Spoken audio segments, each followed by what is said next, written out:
பிரியமானவர்களே, உங்களுக்கு எவ்வளவு அவமானம் வந்தாலும் சரி, அசிங்கம் வந்தாலும் சரி, உங்கள் பேரை கெடுத்து நாசப்படுத்திட்டாலும் சரி, நான் இனி ஜெபிக்கவே மாட்டேப்பா, பைபிள் படிக்கவே மாட்டேப்பா, படித்து என்னத்தை கண்டோம், ஜெபிச்சு என்னத்தை கண்டோம், துதிச்சு என்னத்தை கண்டோம் என்று மாத்திரம் சொல்லாதீங்க. உங்களுக்குள்ளே வாசம் செய்கிற ஆண்டவருக்கு ஒரு நாளும் துரோகம் செய்யக்கூடாது. எப்பொழுதும் ஆண்டவரோடு இணைந்திருக்க வேண்டும். Praise the Lord. ஆண்டவர் என்ன செஞ்சார் தெரியுமா? சிறைச்சாலை அதிகாரியுடைய கண்களிலே யோசேப்புக்கு தயவு கிடைக்க செய்தார். அல்லேலூயா, அல்லேலூயா.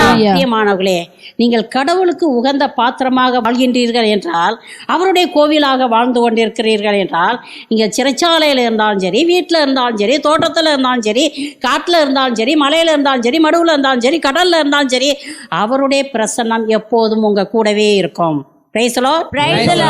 ஆண்டவருடைய பிரசன்னம் உங்கள் கூடவே இருக்கும்.